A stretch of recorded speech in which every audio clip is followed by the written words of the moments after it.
Bonjour à toutes et à tous. Suodo, Bossis, Touré, Rio et Bucher interviendront dans cette émission au lendemain de la première journée du championnat de première division, au lendemain du choc entre Nantes et Monaco qui a déjà fait couler beaucoup d'encre. Nous y reviendrons longuement dans quelques instants, dans une dizaine de minutes environ. Et puis nous consacrerons aussi une place importante au championnat de division 2 qui a commencé hier soir et qui a été marqué par un carton du Racing Club de Paris, 7-0. Aux dépens de Châteauroux, les 7 buts sont au programme. Nous terminerons avec une séquence consacrée au Brésil. Le Brésil va bien. Nous ferons un bilan de la tournée brésilienne en Europe. Alors commençons donc par la division 1 avec Cap sur Toulon, Philippe Pouy, une équipe nouvellement promue en division 1 et que vous avez auscultée à la loupe. Oui, absolument. Et le moins qu'on puisse dire, c'est qu'il s'agit d'un heureux événement puisqu'il y a très exactement 19 ans qu'on attendait ce jour à Toulon et dans tout le Var, à savoir l'entrée des joueurs pour un match de première division. L'adversaire du jour est Brest. Bon rencontre bien sûr et plein, 10 000 spectateurs, plus 11 Toulonnais sur le terrain qui tiennent à se rassurer sur leurs aptitudes à jouer en première division. Ils prennent le match à leur compte. Petite talonnade superbe de Nice pour Aymon, tir d'Aymon bien arrêté par le capitaine et gardien de Brest, Daniel Bernard. Toulon domine cette première mi-temps, mais les coéquipiers de d'Alger se créent assez peu d'occasions, la plus sérieuse étant peut-être celle-ci, un centre de Chaussin. Ça va être la panique dans le camp brestois, renvoi de Bernard et de Steck et finalement Aymon, encore lui, qui tire, cette fois au-dessus de la transversale. Brest n'est dangereux qu'en une occasion sur cette action de Joël Henry, mais Vizcaíno est bien sorti dans les pieds d'Henry. Un bon point donc pour le gardien toulonnais et tout de suite derrière, un bon point également pour le gardien brestois qui a plongé dans les pieds de Paganelli. Et en plus, je donnerai une image à l'arbitre, monsieur Girard, qui n'a pas cédé à la pression des Toulonnais qui bien sûr réclamaient un pénalty. 0-0 donc à la mi-temps. Delaroche, c'est un tir terrible de 25 mètres au milieu de 3 Toulonnais, au milieu de 3 Brestois, pardon. Malheureusement, sa balle est passée au-dessus. L'action brestoise maintenant de la deuxième mi-temps avec Njolea. Une petite faute de défense, une deuxième de Vizcaíno, mais Njolea ne peut conclure. C'eût été dommage pour Toulon qui s'est tout de même créé les occasions les plus nettes, notamment celle-ci à 10 minutes de la fin du match. Verstraat qui a donné à Neubert sur la gauche pour Nkouka en position d'ailier gauche. Nkouka va effacer un défenseur brestois.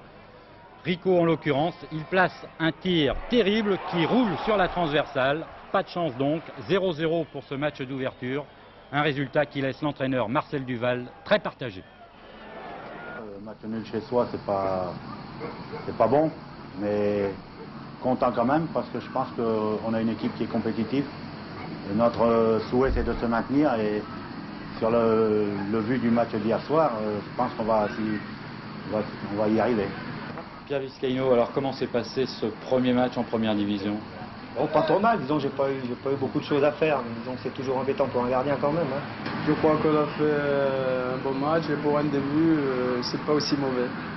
C'est différent la première division de la deuxième? Bon, ben, disons que la première division c'est vraiment différent de la deuxième division car la deuxième division c'est un peu plus physique par rapport à la première division où les gars savent un peu jouer au ballon et ça joue tranquille. Et vous allez en faire encore beaucoup des matchs en première division? Ben, j'espère le faire comme tous les jours d'ailleurs. Et il n'y a pas de raison qu'il n'en fasse plus de matchs en première division. Nkouka, il a été très bon dans un rôle inhabituel pour lui de défenseur. L'amalgame est déjà bien réalisé entre les anciens et les nouveaux Toulonnais. Et surtout, on a revu des joueurs à un niveau où on ne les avait plus vus depuis très longtemps. Exemple, Laurent Paganelli, qui a beaucoup couru et qui n'a fait qu'une faute dans ce match. Cette tête ratée qui aurait pu donner la victoire à Toulon. L'autre grand retour a été celui d'Albert Aymon. Vous l'avez vu dans le résumé du match, les principales occasions de but sont parties de ses pieds, le gauche comme le droit. Il a également réussi quelques débordements comme celui-ci, malheureusement mal exploité par d'Alger. Alors Paganelli retrouvé, Aymon roi du terrain, bien sûr, ce n'est pas le fait du hasard. J'ai retrouvé surtout le soleil qui fait du bien. Moi je suis, si vous voulez, je suis né à Marseille, donc je suis un enfant du Midi et j'aime énormément le soleil. Et vous avez peut-être aussi une revanche à prendre par rapport à votre saison de l'an passé à Toulon? Vous savez, moi je ne pense pas que j'ai une revanche à prendre, je pense simplement que Toulon, bon, en faisant appel à moi, m'a fait confiance. Il faut que je donne tout ce qui est possible et tout ce qui est à mon pouvoir pour faire une bonne saison à Toulon. Vous êtes toujours ambitieux? Bien sûr, j'ai encore l'âge d'être ambitieux. Oui. Quand on se situe dans un club comme Toulon où il y a un très bon groupe, un très bon esprit et beaucoup de camaraderie, je crois que c'est quand même un atout primordial pour tout joueur. Et vous avez déjà une revanche à prendre peut-être? Oui, c'est sûr. Je crois que de toute façon à Saint-Étienne, bon, c'est passé. Il y a eu de très bonnes choses. Enfin, j'ai beaucoup d'autres choses à prouver et je dois travailler en conséquence et je vais tout faire pour m'en sortir. Paganelli-Toulon, même combat. Si Paganelli s'en sort, comme il dit, Toulon y trouvera son compte et devrait pouvoir se maintenir, ce qui est le grand objectif du club. À ce moment-là, on s'apercevra peut-être que Toulon n'a pas forcément joué les mauvaises cartes en jouant celle de l'expérience et celle de la revanche. Le plus bel exemple étant bien sûr celui de Delionis, roi des buteurs toute époque, et condamné l'an passé à être sur le banc des remplaçants. Après tous les problèmes que j'ai eu à Tours, c'est vrai, je suis très motivé pour ma fin de carrière. Et pour faire une carrière à Toulon, vous pensez mettre combien de buts? Eh bien, vous savez, je me fixe à chaque année 20 buts, j'espère arriver. Je pense qu'on a fait un recrutement assez judicieux. On l'a critiqué parce que c'est vrai que c'est pas la jeunesse, mais c'est des garçons d'expérience, c'est de très bons joueurs de football. Et je pense qu'avec le groupe qui avait déjà en place à Toulon, avec la mentalité de gagneur qu'on avait, l'amitié et aussi nos qualités techniques et collectives, je crois sincèrement que Toulon va se maintenir en première division. Alors 35 ans, est-ce que c'est pas un handicap quand on est un buteur? Ça peut pas l'être, mais on reparlera à la fin du championnat, on verra bien. Et comme toutes les équipes du monde, Toulon comptera sur ses supporters, ceux qui sont passés au guichet et les autres. Pour le match de Brest, il y avait 10 000 spectateurs dans les tribunes du vieux stade de Bon-Rencontre. Il était pratiquement plein, les balcons aussi. C'est donc la preuve que le football peut faire recette dans ce fief du rugby. C'est la preuve aussi que le nouveau stade Mayol sera le bienvenu. Il pourra accueillir 25 000 personnes. Le professionnalisme à Toulon sera enfin viable et le club ne fera alors peut-être pas qu'une apparition en Division 1, comme cela a été le cas à l'époque de ces vieilles photos en 59 et en 64. Christian d'Alger le sait, lui qui est déjà plus qu'un capitaine joueur. J'ai des responsabilités aussi au niveau des compositions d'équipe, au niveau de l'entraînement. J'ai signé un contrat, il me reste 3 ans de contrat, où le jour où j'arrêterai de jouer, je deviendrai entraîneur de l'équipe professionnelle, en complet accord avec Marcel Duval qui, dans 1 ou 2 ans, va prendre sa retraite. Et à ce moment-là, on parlera de Toulon, de son arsenal, mais aussi de son football.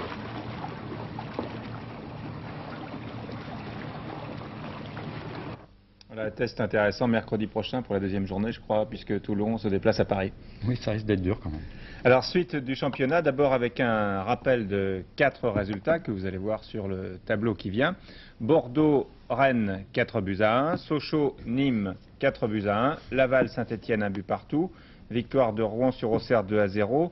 Parenthèse, dimanche prochain, c'est promis juré, nous aurons tous les buts en images. Alors avant d'aller à Nantes retrouver nos invités, alors nous allons voir d'autres matchs où les filets ont tremblé avec Philippe Pouy, avec Frédéric Jaillant, qui fait partie de la rédaction de TF1 depuis quelques temps et qui est venu prêter main forte au service des sports, ce dont nous vous remercions. Alors vous commencez, je crois, avec Toulouse-PSG, Frédéric. Toulouse contre le Paris Saint-Germain, un match qui avait attiré 25 000 spectateurs, dont nous allons voir des images. Mais d'entrée, ce sont les Parisiens qui se montrent les plus menaçants. 7e minute de jeu, un centre de Suzik. Il s'en faut de bien peu que Rocheteau, puis Daleb, puis Toko n'ouvrent le score. Rocheteau et Daleb, on va les retrouver dès la minute suivante. Rocheteau, c'est lui qui tire ce corner pour la tête de Daleb, mais Bergerot, le nouveau gardien toulousain, réussit à dévier. En cette première mi-temps, les Toulousains subissent le jeu. Ce sont eux pourtant qui vont réussir à ouvrir le score. 36e minute de jeu. Le ballon va parvenir sur la droite dans les pieds de Guy Lacombe. Voilà, c'est fait. Lacombe qui réussit à déborder, puis à centrer. La défense parisienne ne parvient pas à se dégager. Alors Gérard Soler en profite et c'est du bout du pied qu'il trompe Baratelli. Un but qui donne soudain des ailes aux Toulousains et à l'ancien Stéphanois Laurent Rousset. Une superbe tête, mais Baratelli cette fois est à la parade. En deuxième mi-temps, les Parisiens auront plusieurs occasions d'égaliser. Ils vont longtemps échouer, comme ici Zaramba devant Bergerot. Longtemps, c'est-à-dire jusqu'à la toute dernière minute. Un nouveau corner de Rocheteau. Et c'est finalement Dominique Battenet, en bon capitaine, qui réussit à remettre les deux équipes à égalité. Mais il était temps.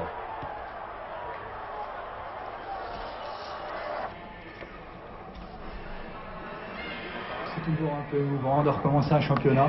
On part tous les ans un peu, non pas dans l'inconnu, mais il faut se remettre en question sur toute la saison. Toujours un peu le trac, que ce soit le premier, le deuxième, le 38e, ça me fait toujours un pincement au cœur, il y a toujours un peu d'émotion. Et je ne cache pas que j'ai beaucoup de mal à surmonter cela, mais ça ne m'enlève nullement de ma maîtrise néanmoins, mais j'ai toujours un peu peur.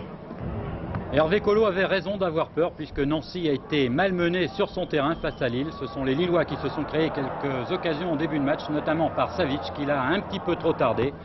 Jean-Michel Moutier, lui, va encore avoir des frayeurs sur ce coup franc de Christophe qui passe au-dessus. Les spectateurs lorrains ne sont pas au bout de leur surprise puisqu'après un quart d'heure de jeu et cette superbe balle de Lucien Denis, Savic va ouvrir la marque. C'est son premier but officiel en France. On se faisait beaucoup de soucis pour Lille qui a complètement bouleversé son équipe à l'intersaison. Eh bien, on a eu tort. Lille a été remarquable, notamment Motet, le jeune gardien de but, qui détourne ici un tir de Jacques. Et grâce aussi à Bureau sur ce centre de Christophe, ils vont marquer un deuxième but. 2-0, ce n'est pas le résultat final. Nancy marquera un but par Meyer, mais vous ne le verrez pas. Alors je vous propose, en compensation, de revoir celui de Bureau. Beaucoup de monde à Strasbourg pour la venue de Bastia, mais pas beaucoup d'occasions en première mi-temps. Alors on se retrouve directement en deuxième. Une passe de Crimo, un but de Gemrich, mais un but refusé. Les deux attaquants strasbourgeois étaient hors jeu. Des attaquants strasbourgeois qui ont tout fait pour tenter de marquer au moins un but. De nouveau Crimo, le ballon navigue devant le but de Bastia. De nouveau Gemrich, pour une tête qui, pas de chance, atterrit sur le poteau. Côté Bastia, si la défense avec Tarantini a bien supporté le poids du match, les attaquants, eux, ont plutôt déçu, comme sur cette dernière action, sans danger pour Dominique Dropsy. Dropsy qui aura passé une soirée bien confortable, comme le préposé au tableau d'affichage. Dommage pour le public. Lens-Metz, cela a été l'occasion pour le public lensois de voir ou revoir les trois nouvelles recrues du club, le Polonais Tlokinski, le Lillois Marsiglia et Jean-Pierre Tempé, le gardien international, revenu au club de ses débuts. Et Tempé n'a pas été gâté pour sa nouvelle première à Félix Bollaert. Ses défenseurs ne lui ont pas fait de cadeau. 13e minute de jeu, vous allez voir, une toile de Tirlois et Kurbos ouvre la marque au milieu de trois défenseurs nordistes. Kurbos va réussir le doublé au cours de ce match. Là encore, il va être bien aidé par un défenseur. Cette fois-ci, c'est Sénac qui a fait une erreur. Et ensuite, il est aidé par la chance puisque son tir heurte le montant. 2-0 donc. C'est difficile pour Lens qui est un des favoris de ce championnat. Mais les joueurs de Gérard Houllier vont réduire la marque sur ce coup franc. Il est tiré par Tlokinski. La balle est freinée et finalement Ogaza a bien suivi et réduit la marque. Donc 2-1.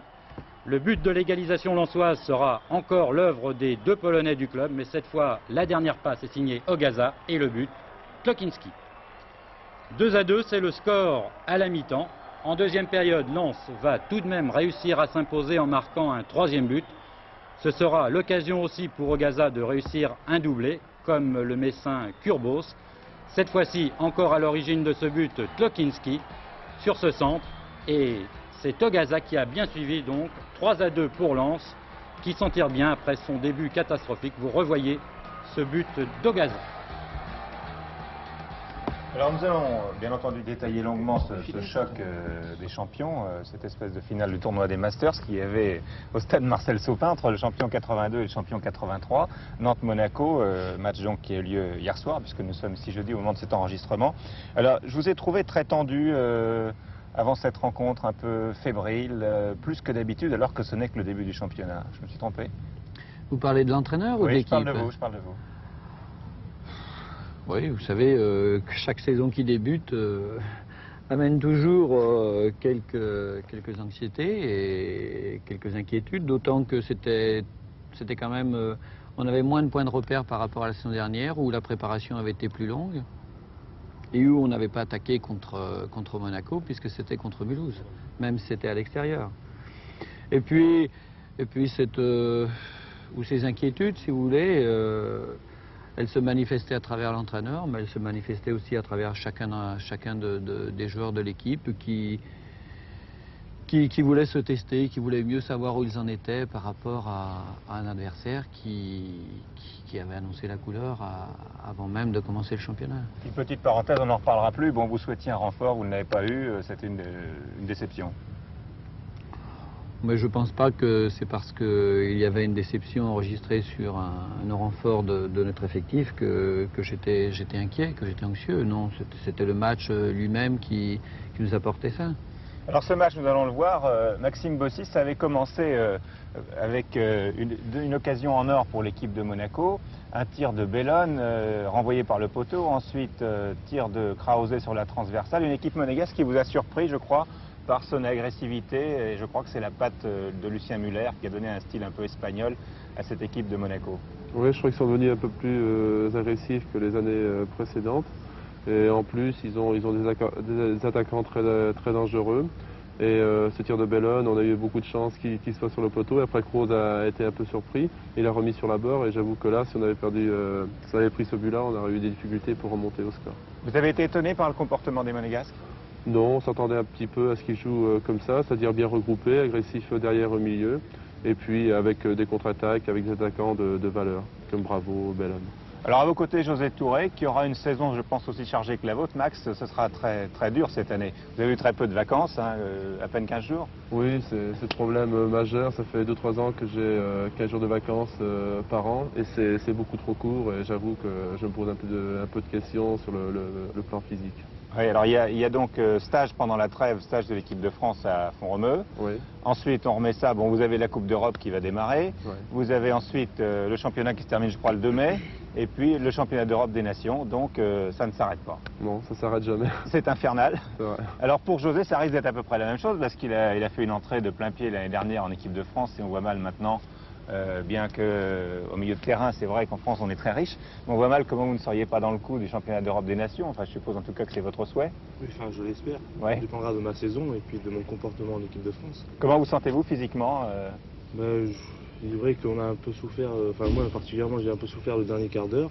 Je crois que vu la reprise et vu le match que l'on a fait hier soir, je crois que c'est un peu normal. Et c'est quand même positif, je crois, physiquement. Alors José, vous n'avez jamais commenté, alors que là on a une visite inattendue, c'est qui est-ce? C'est le chien de qui? De Bruno Banqui. Bien. Oui, ouf. Vous êtes très à l'aise, José, dans la vie. On vous a vu dans un reportage qu'avait fait Didier Roustan sur vous. Vous êtes footballeur de la nouvelle génération. Est-ce que vous seriez d'accord pour tenter une expérience de commentaire, de commenter les images du match d'hier? Oui, pourquoi pas. Bon, bah allons-y. On va demander à Abderrahmane de nous envoyer les principaux moments de cette rencontre. On va voir absolument tous les buts. On ne va pas en manquer un de ce choc entre Monaco et Nantes, donc hier soir au stade Marcel Saupin. Alors je pense que les images ne vont pas tarder à arriver. Pour l'instant, voilà.